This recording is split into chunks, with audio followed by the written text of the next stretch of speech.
설교를 하면서 이 부분을 잠깐 읽으면서 나눴죠. 그래서 하나님 대신에 어떤 안전 장치를 구하려고 하는 것들은 하나님에 대한 불신이고 또 나의 바벨탑을 만드는 것과 다름 아니다. 이제 이런 말씀을 드렸습니다. 오늘은 그 연장선상에서 이 말씀을 조금 더 나눠 보도록 하겠습니다.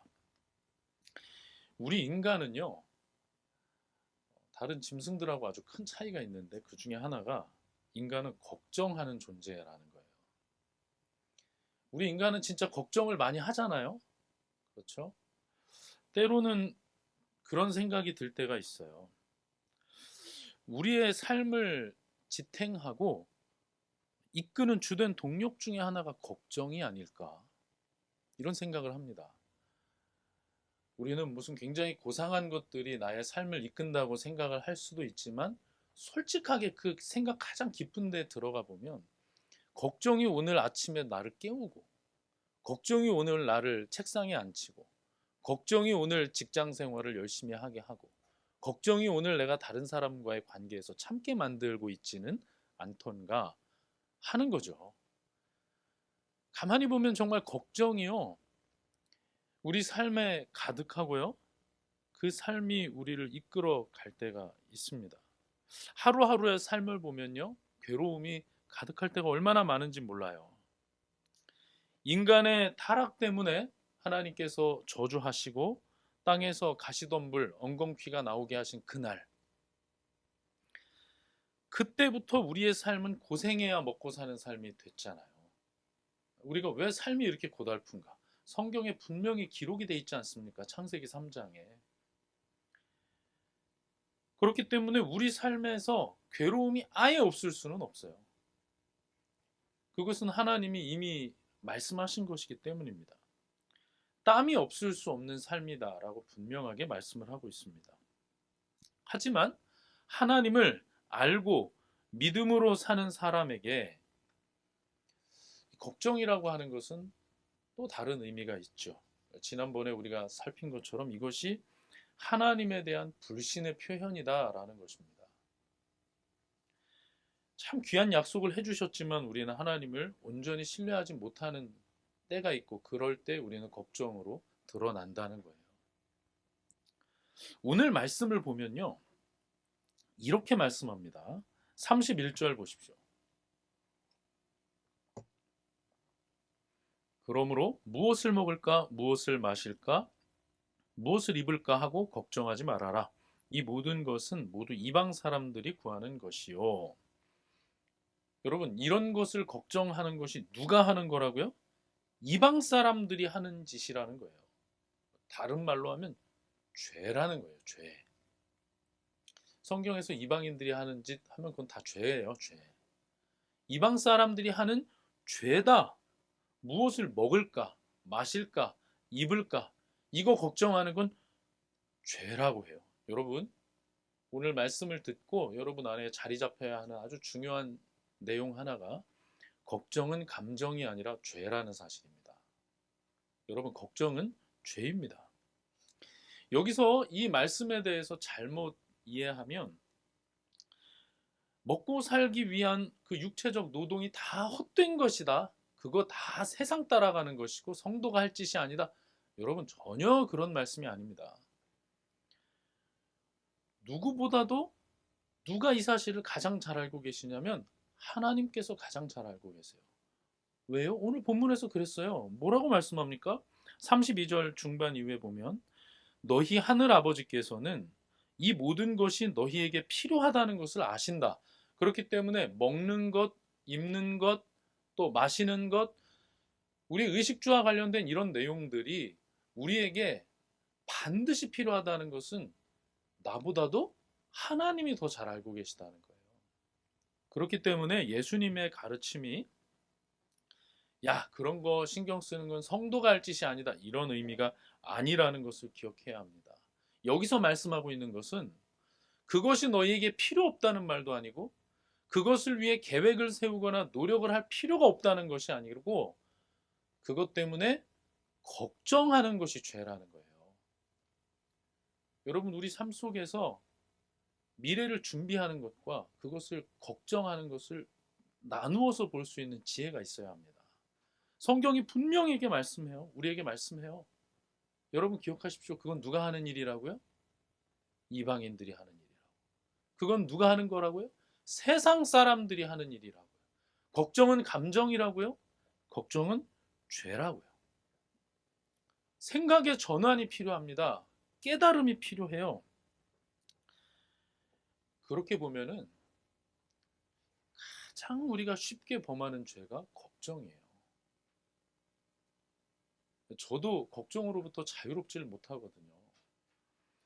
걱정은 우리가 가장 쉽게 빠지는 죄입니다. 자, 그러면 또 이 말씀이 항상 헤헤 하면서 살아야 된다는 말씀인가? 항상 웃으면서 살아야 된다는 말씀인가? 여러분 과연 그런 것일까요? 걱정이나 근심, 특별히 성경에 이제 근심이라고 표현한 부분들이 나오는데 이런 부분들은 삶의 한 부분이고요. 없을 수 없다고 말씀합니다. 우리가 보고 있는 세 번역에서는 마음 아파한다, 걱정, 이런 표현으로 바꿔서 사용을 했지만 예전에 봤던 성경에서는 근심이라는 단어, 염려라는 단어로 다 통일되어 있거든요. 한번 우리가 두 군데만 찾아보겠습니다. 베드로전서 1장 6절입니다.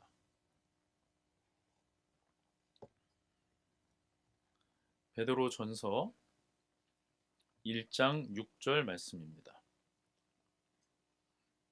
제가 읽어보겠습니다.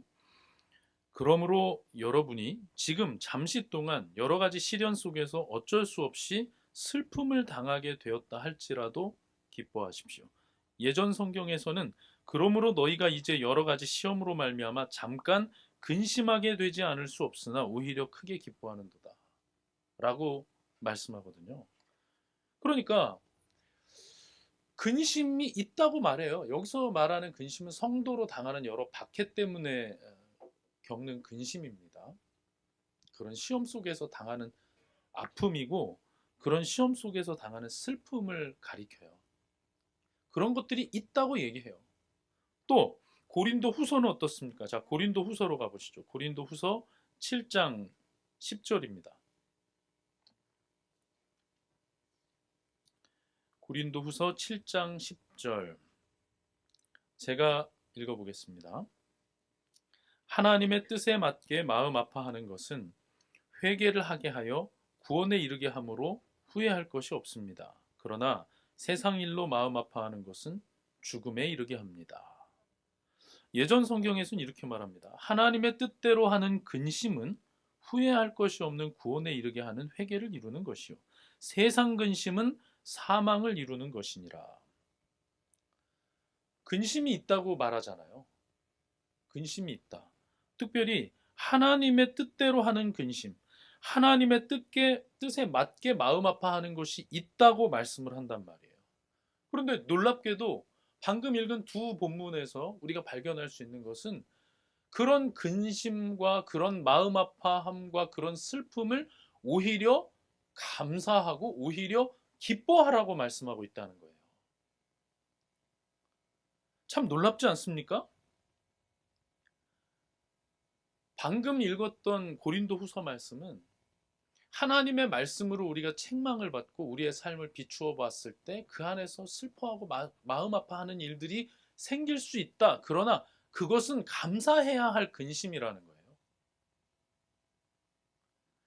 그러니까 핍박을 당해서 시련을 당하여 마음 아파하고 근심하는 것이나 하나님의 말씀으로 책망을 받아서 내가 마음 아파하고 슬퍼하는 것이나 다 그런 것들은 우리에게 반드시 필요하고 그런 일들이 우리 가운데 일어났을 때 오히려 기뻐해야 된다고 오늘 성경이 말씀하고 있는 거예요.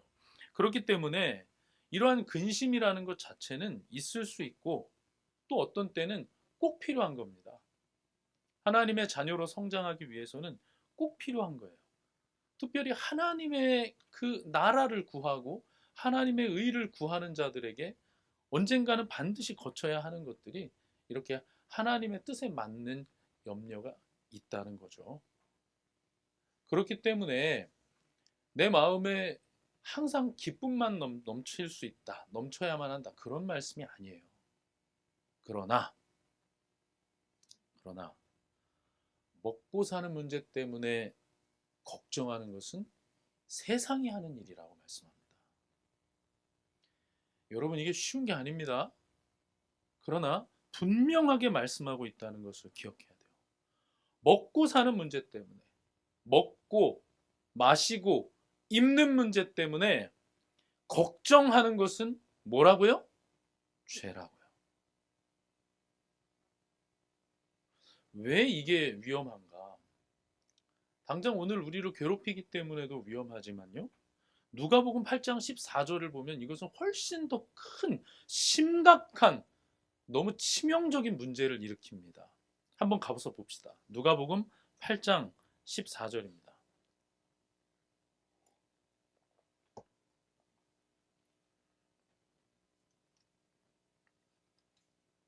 누가복음 8장 14절 말씀. 우리 다 찾으셨으면 한 목소리로 읽어봅시다. 가시덤불에 떨어진 것들은 말씀을 들었으나 살아가는 동안에 근심과 재물과 인생의 향락에 사로잡혀서 열매를 맺는 데에 이르지 못하는 사람들이다. 아멘. 씨 뿌리는 사람 비유에 대해서 예수님께서 해설을 해주시는 겁니다.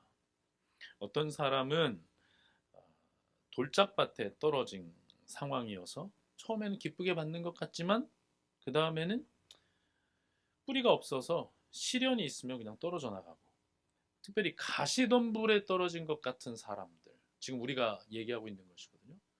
가시덤불에 떨어진 사람들은 처음에는 말씀을 들어요. 처음엔 말씀을 받아요. 그러나 살아가는 동안 일어나는 여러 근심들, 또 재물, 인생의 향락, 이런 것들에 한눈을 팔게 되고 그런 것 때문에 뭘 맺지 못한다고요? 열매를 맺지 못한다고 합니다. 여러분, 걱정과 염려는 열매를 막아섭니다. 왜 그러냐? 염려에 매이며 걱정에 매이며 반드시 어떤 현상이 나타나냐? 순종하지 않습니다. 두려우니까. 걱정에 빠지면 순종을 하지를 못해요. 하나님의 말씀이 있는데 그 앞에 순종하지 못합니다. 자, 순종을 하지 못하면 어떤 일이 발생할까요? 절대 열매를 맺을 수가 없습니다. 우리가 성령의 열매라고 9가지를 얘기를 하지 않습니까? 그 모든 것들은 성령께서 우리 가운데 맺게 하시는 것이지만 반드시 그 성령의 인도에 순종할 때 맺혀지는 거예요. 하나님의 말씀이 우리 안에 들어올 때 순종하지 않으면 열매가 맺히지 않습니다. 열매가 맺히지 않는다는 건 바뀌는 게 없다는 뜻이에요. 우리가 예전에 한번 봤지 않습니까? 아담 때부터, 처음에 하나님께서 사람을 지으셨을 때부터 하나님과 사람의 관계를 연결하는 가장 중요한 요소가 뭐라고 했죠? 명령과 순종입니다. 하나님과 우리의 관계를 규정하는 제일 중요한 건 순종이에요, 순종. 그런데 염려가 내 삶을 지배하면, 특별히 오늘 가시덤불 같이 살면서 얻게 되는 여러 근심들이 나를 지배하게 되면 순종하지 못하게 되고, 순종하지 못하면 열매 없고 변하지 않고 하나님과의 관계 틀어집니다. 걱정의 문제를 죄라고 하는 아주 중요한 이유 중에 하나예요. 그 자체로 하나님에 대한 불신도 있지만 앞으로 삶도 점점 세상 사람을 따라 살게 되고, 그런 삶을 살게 되면 더 세상 사람처럼 먹고 마시고 입는 것 때문에 걱정에 빠지게 된다는 거예요. 목사님 너무 이 걱정의 문제를 쉽게 말씀하는 것 같아요. 이런 생각하는 사람이 있을 수도 있어요. 지금 얼마나 그 우리가 제가 걱정에 빠져 있는데 목사님 너무 말씀 쉽게 하는 거 아닙니까? 글쎄요. 자연인으로만 치면 아마 이 중에 저처럼 걱정이 많아야 되는 사람이 있을까요?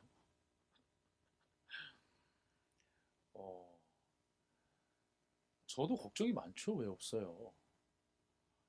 여러분은 어떻게 보면은 다시 출발선 그어도 괜찮은 나이지만 저는 그럴 수 없어요. 어떻게 보면은 세상 사람들이 보면은 어떨 때는 벼랑에 있는 것 같은 그런 삶을 살고 있지 않습니까? 제가 왜 여러분의 걱정을 모르겠습니까? 저도 걱정이 많은 사람입니다. 그러나 이 말씀 앞에 서보는 거예요, 다시. 말씀 앞에 서서 나를 돌아보고 나의 삶을 돌아봅니다. 그런데 예수님께서 오늘 이 말씀을 전해주시면서 우리가 걱정을 이겨내는데 반드시 필요한 두 가지에 대한 지혜의 말씀을 전해주십니다. 오늘 이 두 가지를 꼭 붙잡고 가야 돼요. 제가 아까 얘기했던 거는 걱정은 죄다라는 것이고, 지금 이제 두 가지. 어떻게 하면 걱정을 이겨낼 수 있을까? 어떻게 하면 이방 사람들과는 다르게 살아갈 수 있을까? 한번 보도록 합시다. 자, 6장 33절을 보십시오. 누가복음 아니고 지금 오늘 본문입니다. 마태복음 6장 33절. 자, 너희는 먼저 하나님의 나라와 하나님의 의를 구하여라. 그리하면 이 모든 것을 너희에게 더하여 주실 것이다. 자, 여기서 가장 중요한 단어가 뭘까요? 한번 잘 생각해 보세요. 이게 성경 공부 시간이나 목장 나눔 시간이면 한 사람씩 묻고 풍성한 나눔을 할 수 있겠지만 지금은 또 예배 시간이고 설교 시간이니 한 5명한테만 물어볼게요. 예. 자, 여기서 가장 중요한 단어가 뭘까요? 한번 속으로 생각해 보세요. 옆 사람하고만 한번 잠깐 얘기해 봅시다. 자, 가장 중요한 단어가 너는 뭐 같니? 뭐 같아요? 한번 얘기해 보세요. 자, 가장 중요한 단어가 뭘까? 자, 됐습니다. 가장 중요한 단어는 먼저입니다. 먼저. 하나님의 나라와 하나님의 의를 구하는 것 귀하죠. 중요하죠. 그런데 오늘 예수님께서 우리에게 가르치는 바는 너는 전반적으로 하나님의 나라와 하나님의 의를 구하는 삶을 살아라 라고 말씀하신 게 아니에요. 뭘 하라고요? 먼저 그것을 구하라. 먼저 거기에 마음을 두라 라고 말씀합니다. 우리에게는 우선순위를 바르게 세우는 지혜가 필요합니다. 그게 없으면 절대 먹고 마시고 입는 걱정으로부터 벗어날 수가 없습니다. 이런 생각할 수 있어요. 야, 솔직히 매달 내가 복권 당첨돼서 매달 몇백만 원씩 받는 그런 삶을 살면 나는 걱정 없을 것 같다. 자, 그건 이제 본인 수준에서 얘기하는 거예요. 그 상태가 되면 또 다른 걱정이 여러분을 덮칠 겁니다. 여러분 가만히 생각해 보세요. 고등학교 때는 대학 가는 걱정. 대학 가면 걱정이 끝나요? 취업 걱정. 취업하면 뭐 걱정해야 돼요? 결혼 걱정. 결혼하면 또 무슨 걱정이 남았어요? 뭐 아이도 있고 뭐 여러 가지가 있지만 아마 집 걱정이 꽤나 크게 다가올 겁니다. 자, 그래서 집을 사면 어떻게 될까요? 이제 빚 걱정. 빚 갚을 때쯤 되면 이제 자식도 커가지고 뭐 이제 자식 집 걱정. 뭐 자식의 자식 걱정. 이제 자식의 자식 걱정 어느 정도 끝날 때 되면 이제 내 몸 아파가지고 걱정. 뭐 온갖 걱정. 여러분, 하나가 끝나면 다른 게 기다리고 있어요. 하나가 해결되면 다 해결되는 거 아니에요. 이거를 다 정리해서 그냥 한마디로 요약하면 어떻게 되느냐? 대학 가도 먹고 사는 걱정, 취업해도 먹고 사는 걱정, 결혼해도 먹고 사는 걱정, 집 사도 먹고 사는 걱정. 계속 먹고 사는 걱정을 한단 말이에요. 먹고 사는 것이 우리 삶 가운데 중요하게 들어와 있는 것은 하나님이 하신 뜻이니까 그건 어찌할 수가 없는 것이지만 그 걱정에 마음을 뺏기는 것은 하나님이 기뻐하시는 게 아닙니다. 작은 교회는 어떻습니까? 제가 이번에 세미나도 다녀왔잖아요. 여러 목사님들도 뵙고 여러 목사님이 오신 만큼 목회하시는 교회 크기도 다 달라요. 10명 모이는 교회는 7명 나오면 걱정. 30명 모이는 교회는 25명 나오면 걱정. 100명 모이는 교회는 80명 나오는 명 걱정. 2,000명 나오는 교회는 1,500명 나오면 비상. 여러분, 우리 교회가 10,000명 교회가 되면 어떨까요? 그때는 아무 걱정이 없을까요? 10,000명 교회는 10,000명 교회가 가지고 있는 여러 어려움이 있고 9,800명 나오면은 이상하다 했다가 8,000명 나오면 특별 기도회를 해야 될지도 몰라요. 8,000명이나 나와도 여러분, 세상 기준을 가지고 살아가기 시작하면 걱정의 늪에서 빠져나올 수가 없습니다. 그래서 예수님께서는 우리에게 말씀합니다. 우선순위를 바로 세워라. 먼저 해야 할 일이 무엇인지를 반드시 기억해라. 오늘 본문을요, 잘못 이해하면 내가 그냥 책임져 줄 테니까 너는 걱정 없이 살아. 나만 믿어. 이렇게 끝나는 것 같지만 그렇지 않아요. 단지 걱정하지 말라는 것이 아니라 먼저 하나님의 나라와 하나님의 의를 구하는 삶을 살아야 된다고 말씀합니다. 우리는 진공이 아닙니다. 우리의 존재는 진공이 아니기 때문에 다른 거 하나를 빼서 텅 빈 상태로 둘 수 없어요. 세상 걱정을 비워놓고 가만히 있으면 다시 또 다른 세상 걱정이 들어옵니다. 우리는 사명자예요. 말씀 보십시오. 먼저 하나님의 나라와 하나님의 의를 구해야 되잖아요. 사명자에게 사명이 바로 잡혀 있지 않으면 부수적인 것들, 오히려 사명을 가로막는 것들이 들어옵니다. 또 우리가 하나님의 은혜를 구하며 결단하여 우리 안에 있는 근심을 몰아내더라도 몰아낸 후에는 반드시 우리의 사명을 붙잡아야 돼요. 하나님의 나라를 구해야 됩니다. 하나님의 나라를 구하는 것이 뭡니까? 예수 그리스도를 통해서 우리 가운데 주어진 그 은혜, 하나님의 통치, 이 통치와 복음에 순종하고 이 복음이 편만이 전해져서 물이 바다를 덮음같이 여호와의 영광을 인정하는 것이 온 땅에 가득하여지기를 간구하며 나의 삶을 내어드리는 그런 삶이 아니겠습니까? 하나님의 의를 구하는 것은 무엇입니까? 내 기준을 따라 살거나 이 세상의 기준으로 내 삶을 덧칠하는 것이 아니라 온전히 하나님의 뜻과 하나님의 의와 하나님의 거룩하심을 마음에 두고 그런 삶을 살아가기 위해서 애쓰는 것 아니겠습니까? 예수님이 우리에게 말씀합니다. 먼저 그것을 구하라. 먼저 그것을 구하지 않으면 이방인처럼 살게 된다. 주 안에서 사랑하는 형제 자매 여러분, 우선순위를 바르게 세우는 지혜가 우리 가운데 주어지기를 간절히 소망합니다. 그래서 이미 많은 것을 가졌지만 더 가지지 못하여 허우적대는 그 걱정의 늪으로부터 벗어날 수 있기를 간절히 바랍니다. 자, 예수님께서 또 하나 우리에게 지혜를 말씀합니다. 그 다음 절을 보시면 이게 좀 특이해요. 그 다음 절, 마지막 절에 이렇게 말씀합니다.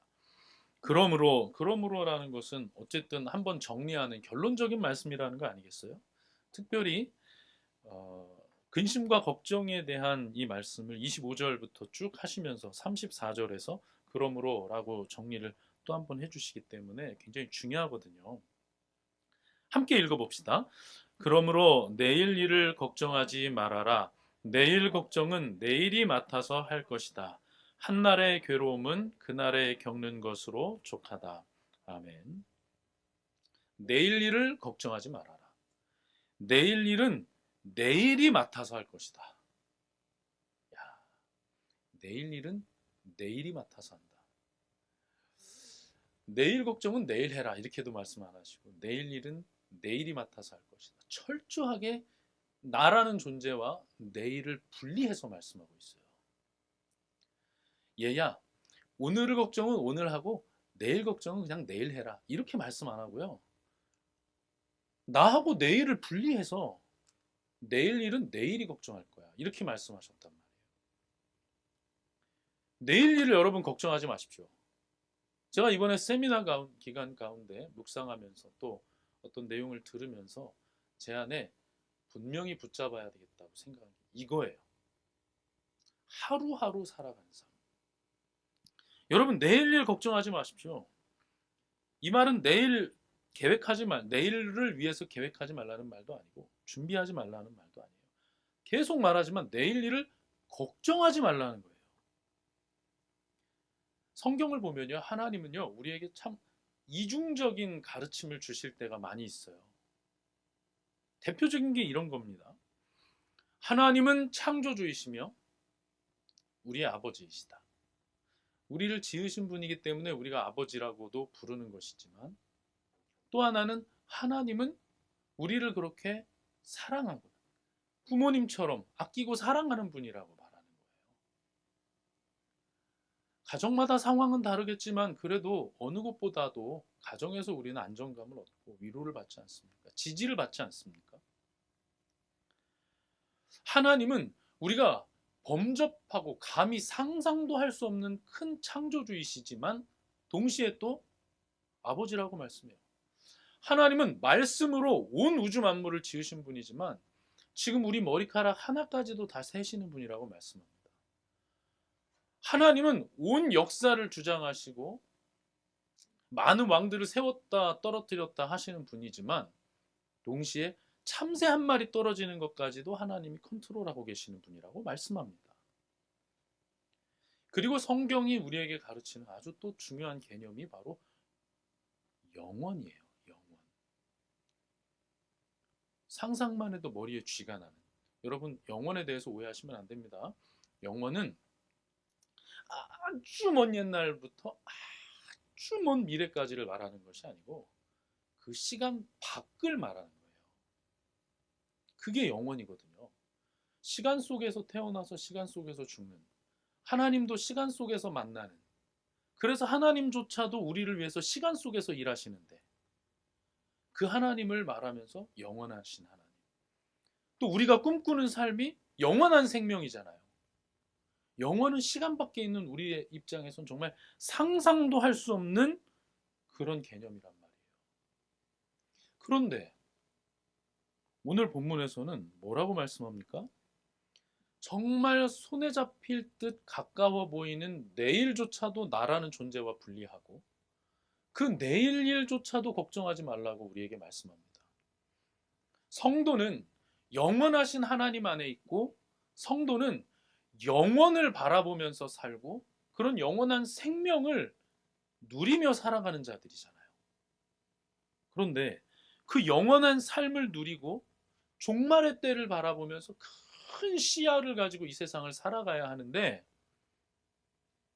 오늘 말씀은 오히려 내일까지도 걱정하지 말고 오늘에 그치라. 오늘을 바라보라고 말씀한다는 거예요. 하루하루 살라는 거예요. 이것은 우리에게 중요한 진리를 줍니다. 교훈을 줍니다. 여러분 기억하십시오. 성도는 영원을 바라보면서 사는 사람들입니다. 하지만 영원을 바라본다는 것이 오늘을 외면하거나 오늘을 부정하는 삶이 아니라는 거예요. 오히려 영원을 바라보고 그 영원하신 하나님을 신뢰하기 때문에 우리는 오늘 하루에 집중하며 살아가야 된다고 말씀합니다. 여러분 꼭 기억하십시오. 오늘 하루에 집중하십시오. 분명히 내일 새로운 염려거리가 생기고 또 내일 우리는 또 걱정하면서 살지도 몰라요. 그러나 여러분, 우리가 가능성이 있는 내일의 걱정을 앞당겨서 걱정할 필요 없어요. 그럴 필요가 없어요. 오히려 그것을 감당하기 위한 새로운 은혜를 기대하면서 살아야 하는 것입니다. 오히려 그러한 상황 속에서도 나를 붙드시고 절망의 상황 가운데에도 피할 길을 내시고 무능한 자에게도 힘을 주시고 영광을 누리게 하시는 그 하나님을 바라보면서 내일을 기대하면서 살아야 되는 거예요. 내일을 여러분 기대하십시오. 그러나 기억하십시오. 내일은 나의 것이 아니에요. 오롯이 하나님의 것이에요. 내일 일을 너희가 알지 못하는도다. 너희가 무엇이냐? 너희는 잠깐 보이다가 사라지는 안개니라. 성경이 우리에게 그렇게 가르치거든요. 내일이 내 것이 아닌데 왜 내일을 위해서 걱정하냐? 너희들 참 이상하다. 너희 안개야 라고 분명하게 성경이 말씀해 준다고요. 남의 집 강아지를 위해서 걱정합니까? 내 것이 아닌데? 여러분, 내일은 우리의 것이 아니에요. 그래서 말씀합니다. 내일 일은 내일이 걱정할 거야.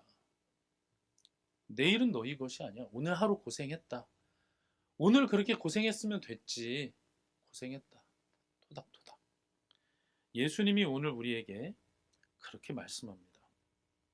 그러므로 우리는 내일의 계획이나 내일의 준비보다 오늘의 삶이 더 소중합니다. 단지 까르페 디엠, 그냥 지금 이 순간을 즐기라고 하는 세상의 그런 생각들, 정말 죽으면 끝 아니야. 그냥 욜로. 그냥 지금 당장 즐겨. 지금이 중요하지. 이런 말이 아니에요. 우리는 영원을 바라보고 영원의 삶을 살고 있기 때문에 그 하나님을 신뢰하며 오늘 나에게 허락하신 그 삶을 충실하게 감당한다는 것입니다. 그렇게 오늘의 삶이 소중하다는 것을 알고 하루하루 살아가면요, 감사도 나오게 되고 또 옆에 사람도 바라볼 수가 있게 되겠죠. 하루하루를 길게 살 수 있을 겁니다. 하루하루를 더 누리면서 살 수 있을 거예요. 아, 목사님, 진짜 월요일부터 금요일까지 빨리 지나가는 게 좋은데 저희 아이들도 금요일이 너무 좋고 토요일이 너무 좋고 벌써 청소년만 돼도 그러잖아요. 토요일이 너무 좋고 주일 저녁이 되면 우울하고 막 그런다고요. 근데 목사님, 월요일부터 금요일이 천천히 가야 된다고요? 그것은 우리가 내일을 염려하고 세상을 따라 바라봐서 그래요. 우리 안에서 패러다임 시프트가 필요해요. 하나님이 오늘 인도해 주시는 장면들, 하나님이 오늘 베풀어 주시는 은혜들에 더 주목해 보라고 예수님이 말씀하는 거예요. 그래서 저는 이렇게 생각을 했어요. 영원을 바라보는 삶은 제트기를 타고 확 날아가는 삶이 아니라 자전거를 타고 가는 삶 정도가 아닐까? 왜냐하면 예수님은 오늘 우리에게 말씀하거든요. 성도는 영원을 오늘 하루에 담는 지혜가 있어야 된다고 말씀하거든요. 여러분, 그 영원의 삶이라는 것을 오늘 하루에서부터 누릴 수 있기를 바랍니다. 오늘 하루에서부터 하나님을 의지하고 오늘 하루를 더 소중히 여기는 그런 삶을 살 수 있기를 바랍니다. 그게 없으면 무엇을 먹을지, 무엇을 마실지, 무엇을 입을지 걱정의 늪에서 헤어나올 수가 없습니다. 자, 여러분, 이제 돌아가십시오. 이제 세상을 향해 나가십시오. 그러면 이제 여러분은 다시 확 무장이 돼서, 아, 그렇지. 내일 일은 나는 지금 너무 기쁘다 하면서 이렇게 나갈까요? 목사님은 저렇게 말씀하시지만 내 삶은 그렇고, 목사님 진짜 설교는 또 그렇게 해야지. 또 이렇게 생각하시면 안 됩니다, 여러분. 여기서 우리가 놓치지 말아야 할 아주 중요한 내용이 있어요. 이 모든 것이 가능하게 하는 것은 나의 결단과 인내심이 아니라 예수님의 은혜라는 거예요. 이런 삶을 지금 당장 우리가 해낼 수 있는 능력이 있다고 말씀하는 것이 아니라 예수님께서 거기로 우리를 인도하실 거라는 의미이고요. 또 예수님께서 우리를 인도하고 계시다는 의미예요. 오늘 우리가 하루를 소중하게 여기는 것은 예수님이 이 하루 동행하시기 때문이지 않습니까? 우리가 또 하나님의 의와 하나님의 나라를 구하는 것은 그것이 예수님의 나라이기 때문 아닙니까? 예수님의 은혜가 아니면 우리는 살아갈 수가 없어요. 그래서 우리는 기도하잖아요. 영원하신 주님께 영원의 삶을 바라보면서 오늘 하루를 감사로 맡겨드리는 것, 이것이 성도의 삶입니다. 그렇다면 오늘 하루를 시작하는 기도와 오늘 하루를 마치는 기도의 의미가 상당히 달라질 거예요. 그 이전에는 오늘 하루 지켜주세요. 잘 때는 오늘 하루 감사합니다. 이 정도였을지 몰라도 하루 보호의 이상의 의미를 가지게 되죠. 오늘 하루 주님과 동행하는 삶, 주님이 허락하신 삶. 오늘 하루 그렇게 하나님 말씀대로 집중하고 우선순위를 가지고 살았던 그 삶에 대한 감사. 여러분, 하루를 시작하고 마칠 때 조금 더 진지하게 예수님의 은혜 기억하면서 기도할 수 있기를 바랍니다. 말씀을 맺겠습니다. 오늘 제가 여러분께 전한 이 말씀은 최면이 아닙니다. 정신승리도 아닙니다. 세상은 그렇게 안 돌아가는데 우리끼리는 그냥 그런 걸로 하자라고 하는 말씀이 아니에요. 이것은 주님의 약속이고 주님의 명령입니다. 소유보다 누림이 중요합니다, 여러분. 뭔가를 우리가 소유하려고 하니까 내일에 대해서 걱정하는 거예요. 오늘 이 말씀을 듣고 있는 우리, 또 이 당시에 예수님께 이 말씀을 들었던 이들 노숙자일까요? 그렇지 않아요. 당장에 다음 길을 어떻게 해야 될지 모르고, 당장에 이제 날이 추워지는데 나는 어디서 옷을 주워서 입어야 되나, 어디 가서 자야 되나 하는 노숙자가 아니잖아요, 지금. 우리는 그것보다 훨씬 많은 것들을 누리고 있는데, 그러한 우리에게 이런 말씀을 주실 때는 지금 당장 비피할 곳을 찾아 들어가라는 말씀이 아니고, 우리의 끝없는 소유욕을 예리하게 분석하고 찌르는 주님의 말씀이라는 것입니다. 그래서 주님이 우리에게 말씀하는 거예요. 더 많은 것을 먹고, 더 많은 것을 마시고, 더 많은 것을 입으려고, 소유하려고 하지 말고 내가 주는 복된 삶을 누리라. 오늘 하루를 하나님 안에서 누리라고 말씀합니다. 주 안에서 사랑하는 성도 여러분, 복음은 공허한 선언이 아닙니다. 우리의 심령을 찔러 쪼개는 말씀이고, 복음은 우리의 삶을 이끌고 변화시키는 능력입니다. 그 하나님의 말씀, 우리의 삶과 인격의 실제적인 변화를 요구하시는 그 하나님의 말씀 앞에 겸허히 서서 하나님의 은혜를 구하실 수 있기를 간절히 바랍니다. 우리 삶 가운데 때로는 믿음이 있고 때로는 걱정이 있고, 이 두 가지가 공존하고 이 두 마음 사이에서 갈팡질팡하는 그 고통의 삶이 성화의 삶이고 이 땅을 살아가는 성도의 삶임을 저도 잘 알고 있고 누구보다도 주님께서 잘 알고 계십니다. 그래서 주님이 채워주실 겁니다. 그래서 주님이 역사하시고 인도하실 겁니다. 그 주님의 인도를 구하십시오.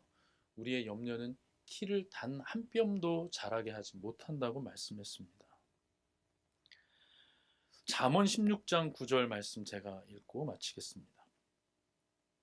사람이 마음으로 자기의 앞길을 계획하지만 그 발걸음을 인도하시는 분은 주님이시다. 주님께 맡기십시오. 그리고 하나님의 나라와 의를 구하십시오.